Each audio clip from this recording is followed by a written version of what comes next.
បាទសួស្តីអ្នកខ្លាំងទាំងអស់គ្នាត្រឡប់មកជួបគ្នាសាជាថ្មីនៅក្នុងការបន្តនៅសាច់រឿងប្រហាក់អាទិទេពរដូវកាលទី2ភាគទី3របស់យើងជាបន្តទៅទៀតហើយឆ្លៀតក្នុងឱកាសនេះក៏អធិស្ឋានទៅកាន់អ្នកក្លាហានដែលរងចាំនៅ Novel Admin សុំតែមួយថ្ងៃនឹងនោះទេដើម្បីបញ្ចប់រឿងរបស់យើងឲ្យតនភាគគេអ្នកទាំងគ្នាតាតនភាគគេហើយគឺ Admin មានពេលនៅក្នុងការធ្វើ Novel បន្តកាន់តែច្រើនហើយអរគុណចូលមកកាន់សាច់រឿងរបស់យើងដោយចាប់ផ្ដើមឡើងគឺជាទស្សនវិជ្ជាដែលជាយើងនៅក្មេងសំឡេងមួយក៏បានពោលថាអាប់គ្រប់លំដាប់ពិភពលោកទំនាក់ទំនងរវាងប្រជាជាតិនានាក៏ត្រូវបានកាត់ផ្ដាច់ស្នាដៃវិស្វកម្មដ៏អស្ចារ្យទេសភាពធម្មជាតិនិងការបង្កើតសិល្បៈទាំងអស់បានបាត់ទៅនៅក្នុងអាប់ឥឡូវនេះពួកយើងអាចរៀនអំពីភាសានិងប្រាជ្ញាព័ត៌មានផ្សេងៗពីអតីតកាលរបស់មនុស្សជាតិតាមរយៈកំណត់ត្រាប្រវត្តិសាស្ត្រសង្ឃឹមថាថ្ងៃណាមួយនៅពេលដែលអាប្រសាទបាត់ទៅយើងនឹងអាចឃើញមនុស្សជាតិនិងអរិយធម៌ទាំងអស់មានសុវត្ថិភាពនិងរឹងមាំម្ដងទៀតឥឡូវនេះសេចក្តីប្រកាសដ៏ខ្លីមួយក្នុងរយៈពេល3ថ្ងៃវានឹងក្លាយទៅជាយប់ដែលមើលព្រះច័ន្ទដ៏ល្អបំផុតប្រចាំឆ្នាំតើអ្នកនឹងឃើញព្រះច័ន្ទដ៏ស្រស់ស្អាតដែរទេទស្សនវិជ្ជាក៏បានបន្តកាលពីភាគ2របស់យើងដែលជាយេគាត់បានកោះហៅនៅសភាវៈអ្វីម្យ៉ាងគឺថាធំខ្លាំងមែនទែនកុំចាត់ទៅកាន់សត្វអាចកំបាំងដែលលោកគ្រូយន្តកាងគាត់បានដាក់នៅក្នុងការសាកល្បងហើយក៏បញ្ចប់នៅការសាកល្បងនឹងតែម្ដងទៅអាម៉ាំទីបំផុតគេក៏មើលឃើញថាអត់ទេនោះគឺជាជាយេមេលីនក៏បាននិយាយថាលោកម្ចាស់ស្នេហ៍របស់លោកមិនត្រឹមតែបញ្ចប់នៅការសាកល្បងទាំងអស់នឹងទេប៉ុន្តែថែមទាំងទទួលបាននៅអ្នកថែទាំទាំង3នាក់ផងដែរដោយដំបូងគេគឺជាដុំគូបមួយនេះហ្នឹងឯងវាចាប់ផ្ដើមធ្វើការណែនាំឥឡូវយើងក៏ទៅស្គាល់អំពីសមត្ថភាពក៏ដូចជាវត្តមានរបស់វាបន្តិចទៅរហស្សនាមរបស់វាគឺបិសាចចម្រុះកម្រិតទន្លេដែលចំពោះកម្រិតនេះគឺអ្នកទាំងនេះអាចមើលវីដេអូខ្លីមួយដែលមានបានធ្វើការបកស្រាយរួចហើយដុំគូបមួយនេះវាក៏ចាប់ផ្ដើមធ្វើការណែនាំក្នុងនាមជាសត្វអាចកំបាំងដែលល្បីល្បាញជាងគេនោះគឺដោយសារតែភាពឆ្លៀសវៃរបស់ខ្ញុំ IQ របស់វារហូតដល់250ខ្ញុំមិនត្រឹមតែមានខួរក្បាលដ៏មានអានុភាពខ្លាំងប៉ុណ្ណោះនោះទេថែមទាំងអាចរៀបចំនៅលំហនិងសម្រាប់ដោយស្ងៀមស្ងាត់ទៀតផងមិនថាម្នាក់នោះគឺជាអ្នកវាយប្រហារឬក៏ជាអ្នក support នោះទេហេហេខ្ញុំគឺជាជំរើសដ៏ល្អឥតខ្ចោះសម្រាប់លោកជាយេគឺពិតជាធុញខ្លាំងមែនទែនប្រើនៅវេទមន្តដើម្បីទៅចាប់គេទៅមន្ទីរពេទ្យរបស់គាត់គឺមិនខ្វះមនុស្សឆ្លាតនោះទេហើយគាត់ក៏មិនត្រូវការរបស់ដែលគ្មានប្រយោជន៍បែបនេះនោះដែររៀបនឹងកំតិចវាចោលវាក៏ប្រាប់ទាំងស្លន់ថាចាំបន្តិចខ្ញុំក៏មានសមត្ថភាពផ្សេងដែរហើយសមត្ថភាពរបស់វានោះគឺវាអាចធ្វើការបោកកៅដោយស្វ័យប្រវត្តិអាហ្នឹងគឺ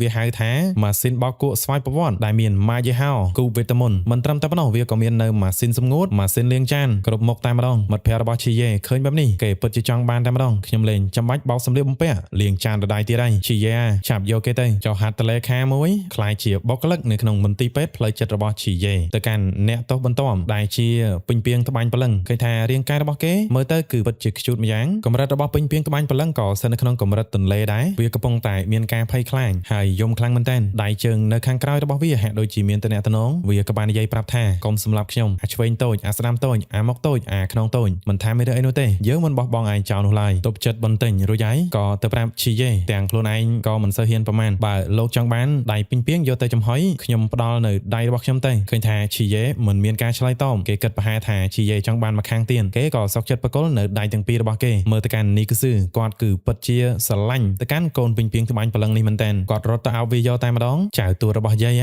ទីបំផុតយាយរកឃើញឯងហើយនៅពេលដែលគាត់សប្បាយចិត្តបែបនេះជំងឺរបស់គាត់ក៏វាកាន់តែជាសះស្បើយច្រើនទៅដែរមិត្តភ័ក្តិរបស់ជាយេក៏សួរថានេះជាអ្នកថែទាំថ្មីគេដូចជានៅក្មេងពេកទៅដឹងហីប្រយ័ត្នខុសច្បាប់ក្រសួងការងារនេះគឺរំលោភបំពានទៅលើពលកម្មកុមារជាយេក៏ប្រាប់ថាកំរំអីអាយុរបស់គេចាស់ល្មមអាចធ្វើជាឪរបស់ឯងបានឯណោះបន្ទាប់ពីចោះកងត្រាជាមួយនឹងជាយេរួចហើយយើងក៏បានឃើញពេញពីងត្បាញព្រលឹងក៏បានផ្លាស់ប្ដូររាងកាយទៅជាក្មេងប្រុសដ៏ខ្ជូតម្នាក់បន្តទៅទៀតវាគឺជាសត្វអាចកំបាំងដែលនៅក្នុងកុងតឺន័រទី4ដែលវាមិនទាន់មានឱកាសក្នុងការបង្ហាញខ្លួនដែលជាយេបានប្រើវេទមន្តក៏ហៅកំតិចវាចោលបាត់ហ្នឹងសូម្បីតែនៅក្នុងកុងតឺន័រហ្នឹងក៏ដោយក៏មើលីនមានអារម្មណ៍ថាអំណាចរបស់វាខ្លាំងដែរវាពិតជាខ្លាំងណាស់មើលទៅវាដូចជាគ្មានអ្វីក្រៅពីភាពសាហាវនោះទេដូច្នេះខ្ញុំស្នើឲ្យលោកម្ចាស់សាឡបងជាមួយនឹងវេទមន្តក៏ហៅវិមាត្រសិនទៅវេទមន្តក៏ហៅវិមាត្រវាគឺខុសពីវេទមន្តក៏ហៅដោយចៃដន្យផ្សេងទៀតដោយវេទមន្តក៏ហៅវិមាត្រមួយនេះគឺជាយេអាចអនុវត្តនៅការក៏ហៅបានយ៉ាងត្រឹមត្រូវនិងអាចឆ្លងកាត់នៅវិមាត្រផ្សេងគ្នាទៀតដើម្បីអាចអនុញ្ញាតឲ្យជាយេស្វែងរកនៅប្រភេទសត្វណាដែ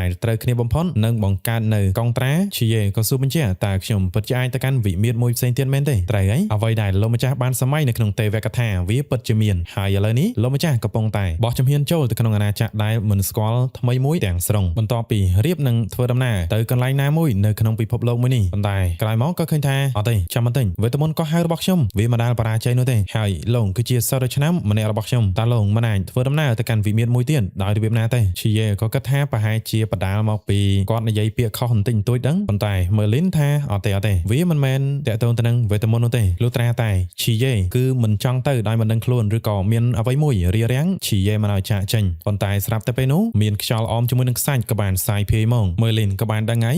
យខ្ញុំយល់ហើយដោយតែការរំពឹងទុងលោកម្ចាស់លោកមិនបានឆ្លងកាត់ទៅកាន់វិមាត្រឬក៏ភពផ្សេងទៀតនោះទេការកោះហៅដោយផ្ទាល់របស់លោកតាមពិតវាគឺជាកន្លែងមួយនៅក្នុងពិភពលោកមួយនេះមើលទៅដូចជាលោកម្ចាស់ចង់មកលេងប្រាសាទពីរ៉ាមីតណាមែនទេអញ្ចឹងវាក៏តាក់ទងជាមួយនឹងដើមភាគរបស់យើងដែលជាយេនៅក្មេងគាត់គឺគ្រាន់តែបានឃើញនៅពីរ៉ាមីតតាមរយៈរូបភាពប៉ុណ្ណោះហើយគាត់គឺពិតជាចង់មកលេងវាដោយផ្ទាល់នៅប្រទេសអេស៊ីបគ្រាន់តែពេលនេះអ្វីៗទាំងអស់នៅក្រៅតាសៀគឺត្រូវបានគ្រប់ដណ្ដប់ទៅដោយអាប់ចម្លែងដូច្នេះនេះគឺជាប្រទេសអេស៊ីបមេលីនប្រាប់ថាត្រូវហើយប៉ុន្តែវាគ្រាន់តែជាបំណែកនៃលំហរបស់ប្រទេសអេស៊ីបប៉ុណ្ណោះហើយនោះវាគឺជាសភាវៈដែលលោកម្ចាស់បានកោះហៅស្ដេចនៃពិភពក្រៅរហស្សនាមម៉ាមីសង្គ្រាមយើងមើលតែរាងកាយទៅគឺឃើញហើយអំណាចខ្លាំងមែនតើគឺដូចជាខ្មោចម៉ាមីនៃប្រទេសអេស៊ីបអញ្ចឹងជាយេលោកម្ចាស់មើលលេងណានេះវាដូចជាមិនគួរឲ្យជឿពេកទេមើលលេងប្រាប់ថានេះគឺជាវេទមន្តប៉ុន្តែលោកម្ចាស់ត្រូវតែប្រយ័ត្នបន្តមកទៀតលោកម្ចាស់គឺត្រូវតែយកឈ្នះវាម៉ាមីសង្គ្រាមវាក៏បានវាប្រហារទៅកាន់ជាយេតែម្ដងជាយេភ្ញាក់ផ្អើលមែនតើគាត់ស្មានតែសភាវៈដែលគាត់កោះហៅវាគឺជារបស់គាត់ទៅហើយតែនេះគឺតម្រូវឲ្យគាត់យកឈ្នះវាទៀតកិច្ចតពួននៅមកខាងមើលលេងមកវិញប្រាប់ថាខ្ញុំទៅតែខ្ចីបិចពីការិយាល័យរបស់លោកដើម្បីសរសេរនៅរង្វង់ឈ្មោះរបស់លោកនៅពេលដែលវាបិទចប់ទាំងស្រុងលោកម្ចាស់ចងសភាវៈដែលលោកកោះហៅនោះនៅក្នុងរង្វង់វេទមន្តនឹងទៅបង្ក្រាបវាទាំងស្រុងមានតែពេលនោះទេទៅវាគឺជាកម្មសិទ្ធិរបស់លោកម្ចាស់បន្តមកទៀតជាយេក៏ត្រូវតែទប់ទល់ក៏ដូចជាកិច្ចពីការវាប្រហាររបស់ម៉ាមីសង្គ្រាមសំណាងល្អដែលសមត្ថភាពដាក់កំហិតលំហរបស់គាត់មិនត្រូវបានកំណត់មើលទៅការវាប្រហាររបស់វាហាក់ដូចជាផ្ដោតលើការវាប្រហារចម្ងាយឆ្ងាយជាចម្បងដូច្នេះគាត់ត្រូវតែព្យាយាមចូលទៅចិត្តវាឲ្យបានលឿនតាមដែលធ្វើទៅបានដើម្បីស្វែងរកចំណុចខ្សោយពេលដែលជាយេកម្មបាទៅវាក៏បានកន្លោះចេញវិញលោតទៅម្ដងទៀតក៏ត្រូវបានវាកន្លោះគាត់ឲ្យថយមកក្រោយវិញទៀតគាត់សរសើរថាវាពិតជាឆ្លាតកាន់តែស៊ូទៅគៀកវាកាន់តែខ្លាំងហើយមើលទៅវាកំពុងតែព្យាយាមគេចពីរង្វង់វេទមន្តពេលវេលាក៏ចិត្តអស់ដែរគាត់ត្រូវតែប្រយុទ្ធជាមួយនឹងវាដោយផ្ទាល់ពេលនេះអ្វីដែលគាត់ត្រូវការគឺជាលបឿនត្រូវតែលឿនជាងក្របរំសេវទាំងអស់ប្រតិកម្មរបស់គាត់ត្រូវតែលឿនជាងការវាប្រហារគឺកាន់តែច្បាស់បន្ទាប់ពីបានសង្កេតឃើញពីចំណុចខ្សោយគាត់ប្រើលបឿនដ៏លឿនជាមួយនឹងការវាប្រហារដើររបស់គាត់ឲ្យច្បាស់ចំចំណុចទាំងអស់នោះហើយក៏បានលោតធាក់វាមួយជើងឲ្យផ្លោងចូលទៅក្នុងរង្វង់វេទមន្តដែលមាននៅឈ្មោះស្មោះត្រង់រង្វង់វេទមន្តនេះគឺដើម្បីបត្រាទៅកាន់វាឲ្យជាកម្មសិទ្ធិរបស់ឈីយេហ្នឹងឯងបន្ទាប់ពីវ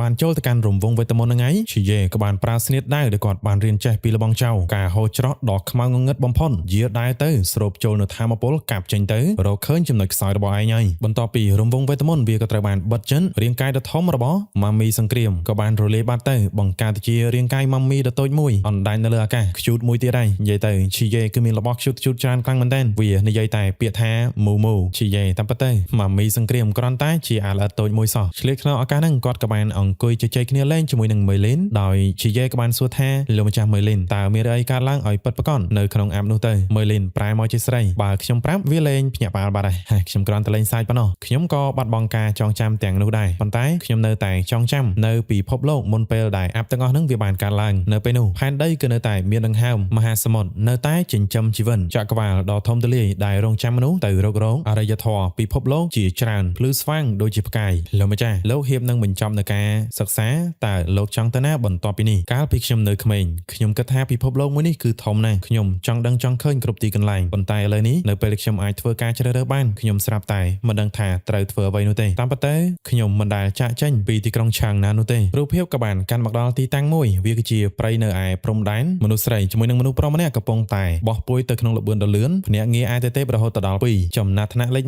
1នៅក្នុងការប្រឡងទទួលបានមេដាយសមុទ្រផ្កាយលីនជីយេម្នាក់នេះយើងត្រូវតែយកគេទៅឲ្យបានដោយម្នាក់ស្រីម្នាក់នេះនាងមានឈ្មោះថាសៀស៊ឺមឹងភ្នាក់ងាររបស់ទេពធីតាសង្គ្រាមមកពីក្រុមពិសេសហងភ្លើងនាងគឺចង់យកជីយេចូលទៅកាន់ក្រុមពិសេសរបស់នាងហើយម្នាក់ប្រុសម្នាក់នេះប្រធានក្រុមស្ងប់ចិត្តបន្តិចទៅយោងតាមច្បាប់ក្រុមពិសេសគឺមិនអាចជ្រើសរើសសមាជិកថ្មីបានទេលុះត្រាតែមានកង្វះខាតនៅសមាជិកម្នាក់ប្រុសនេះគេមានឈ្មោះថាខុងសាងហើយយើងមើលទៅកាន់ថ្វីដៃរបស់កញ្ញាសៀស៊ឺម៉ាងទៅពិតជាខ្លាំងមែនទែនចាប់នៅជើងរបស់ពេញពីងមួយនេះលោតឡើងទៅលើធម្មពលហងភ្លើងបានចុះមកវិញកុំចាត់វាចោលបានយ៉ាងងាយនេះវាមិនមែនជាបញ្ហាខ្វះសមាជិកឬអត់នោះទេខ្ញុំហ៊ាននិយាយថាប្រកាសណាស់ប៉ះសិនបើជីយេម្នាក់នេះបន្តទៅថ្ងៃណាកូនគេអាចនឹងវាដាច់យើងហើយនឹងវាងមានទៅទៀតហើយចំពោះថ្នាក់លើយល់ព្រមឬអត់រងចាំមើលសិនទេបន្តមកយើងក៏បានឃើញពីក្រុមរបាំងមកគ្នាយើងភ្លេចឈ្មោះចាំមិនមានរំលឹកឡើងមកវិញម្នាក់នេះមានឈ្មោះថាធានពីងចំណាត់ថ្នាក់លេខ1ក្នុងការប្រឡងខ្ញុំដឹងហើយថាខ្ញុំមិនបានគិតខុសពីគេនោះទេម្នាក់នេះគឺយេគុយឥឡូវនេះខ្ញុំភ្នាល់ថាប្រកាសជាមានមនុស្សជាច្រើនប្រកួតប្រជែងយកគេជាមិនខានម្នាក់នេះសៀងហិនគេថាអ្នកដែលចង់បានគេគួរតែប្រយុទ្ធទៅដើមមុនគេតួអង្គថ្មីម្នាក់ ម្នាក់ទៀតនៃក្រុមរបាំងម៉ុងយើងមិនបានឃើញការពីរដូវកាលទី1នោះទេនាងមានឈ្មោះថាឋានសៀងខ្ញុំមិនដែលបានឃើញគេពីមុននោះទេប៉ុន្តែ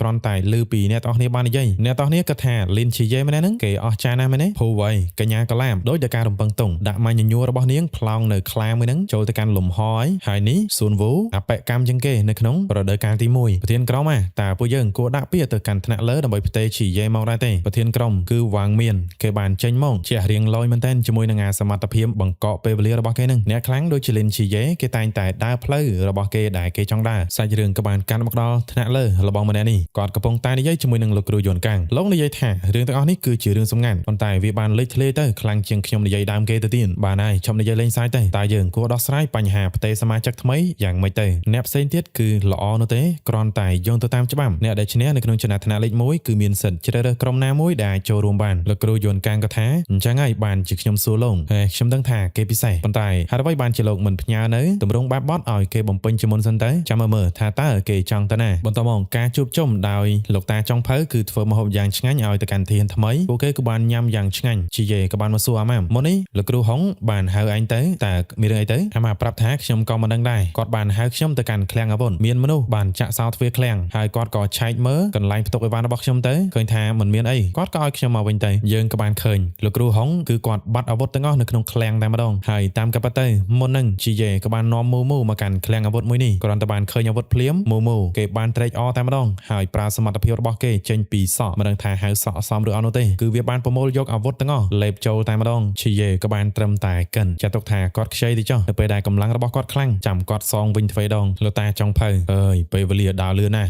ថ្មិចបើកពួកឯងចិត្តបញ្ចប់ការសិក្សាទៅហើយរៀនថ្មីទាំងអស់លោកតាសុនខ្ញុំពិតជានឹកលោកតាណាបងប្អូនរបស់សិនជីងជូក៏បាននិយាយថាខ្ញុំឮថាការផ្ទេររបស់យើងគឺអាស្រ័យទៅលើថ្នាក់លើខ្ញុំមិនចង់បែកពីលបងសិននោះទេចាំបន្តិចលបងសិនយំមិញខ្ញុំឮបងដេកមកមើលថាបងមិនចង់ចាក់ចេញពីបងប្អូនយើងទេថែមទាំងយំទៀតផងអាចង្រៃយោឯងឈប់និយាយភ្លាមយើងសុកចិត្តស្លាប់ជាជាងស្រក់ទឹកភ្នែកឲ្យពួកឯងជីយេក៏បានហៅលបងសិនទៅសុំខ្ចីភ្លើងបន្តិចពួកគេទាំងពីរមកអង្គុយនិយាយគ្នាលេងសិនជីងជូក៏បានសួរថាតើឯងមានកម្រងទៅទីណាបន្ទាប់ពីការបញ្ចប់ការសិក្សាទៅទីក្រុងមួយណាហើយក្រុមមួយណាដោយសារតែឯងគឺជាជ័យលាភីលេខ1ដូច្នេះឯងមានសិទ្ធិជ្រើសរើសជើងឯងនៃក្បាច់គុនដាវប៉ុន្តែបន្ទូរបស់ឯងដូចជាមិនខ្ពស់ជាងយើងនោះទេជីយេក៏ថាអញ្ចឹងស្នៀតដាវរបស់លបងគឺប្រហែលខ្ញុំដែរអ្នកទាំងពីរក៏បានឡើងមកលើឆាកដើម្បីធ្វើការប្រយុទ្ធគ្នាតែម្ដងទាហានទាំងអស់ក៏បានហៅឲ្យពិតជាអស្ចារ្យណាស់វាជាកម្មវិធីពិសេសមែនទេឥឡូវយើងឃើញតារា13ពីររូបកំពុងតែប្រយុទ្ធគ្នាឯងនៅកំឡុងពេលសាកថ្វីដៃជីយេក៏បានថាត្រូវហើយខ្ញុំមិនទាន់មានឱកាសនិយាយអរគុណទៅកាន់លបងនោះទេដែលបានការពារពួកគេទាំងពីរនោះសិនជីងជូក៏បានថា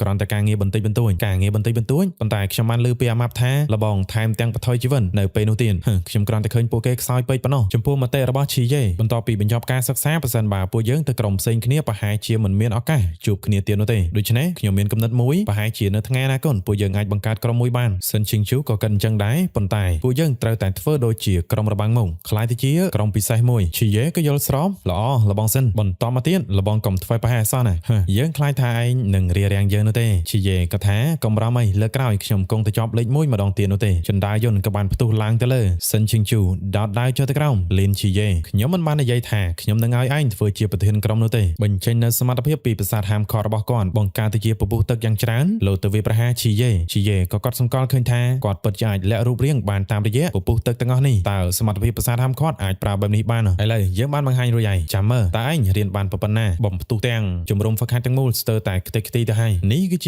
ាពិធីជប់លៀងបញ្ចប់ការសិក្សាខ្ញុំគិតថាផ្ទុយពីការបំផ្ទុះវាគួរតែជាកម្មជ្រួចវិញកម្មជ្រួចក៏បានផ្ទុះឡើងបញ្ចេញនៅរស្មីដ៏ស្រស់ស្អាតនៅក្នុងរាត្រីមួយនេះលីនជីយេដោយសារតែពួកយើងយល់ព្រមគ្នាហើយឥឡូវយើងប្រកួតដើម្បីដឹងថាអ្នកណាខ្លាយទៅជាប្រធានក្រុមទេជីយេក៏គ្មានបញ្ហានោះទេចំពោះឯងគូប្រកួតប្រជែងរបស់ខ្ញុំសិនឈីងជូទទួលស្គាល់ឯងហើយអ្នកទាំងពីរក៏បានទៅចាប់ដៃគ្នាទៅលោកគ្រូយួនកាំងស្រែកពីខាងក្នុងមកទាំងខឹងពួកឯងទាំងពីរមិនបានបង្កភាពវឹកវរបែបនេះបន្តមកកម្មវិធីបន្ទាប់នៃការបញ្ចប់នៅការសិក្សាគឺពិតជាបន្តទៅយ៉ាងរីករាយអាម៉ាប់ក៏បានចែកក្រែមទៅកាន់គ្រប់គ្នាហើយយើងមើលមកកាន់កៅយួនឯនេះវិញកុំភ្លេចថាខ្លួនឯងជាអ្នកបួសនោះទេប៉ុន្តែមកអាំងសាច់ហើយប្រើស្នៀតរយអំបិលទៀតក្រែងលោកមិនមែនជាព្រះសង្ឃទេកៅយួនការអាំងសាច់មិនមែនជាការបរិភោគនោះទេវាក៏ជាការហ្វឹកហាត់មួយប្រភេទដែរជាចុងក្រោយនឹងពួកគាត់ក៏បានថតរូបជាមួយនឹងគ្នាមាននៅរូបភាពអនុស្សាវរីយ៍មួយស្អាតខ្លាំងមែនទែនអ្នកទាំងគ្នាប៉ុន្តែនៅចុងភាគអបិយេយូដែលមកពីសាសនាអាទិទេពបុរាណគេក៏បានញ៉ាសារមកថាពិតជារស់រវើកខ្លាំងណាស់ប៉ុន្តែខ្ញុំក៏មានកាដូ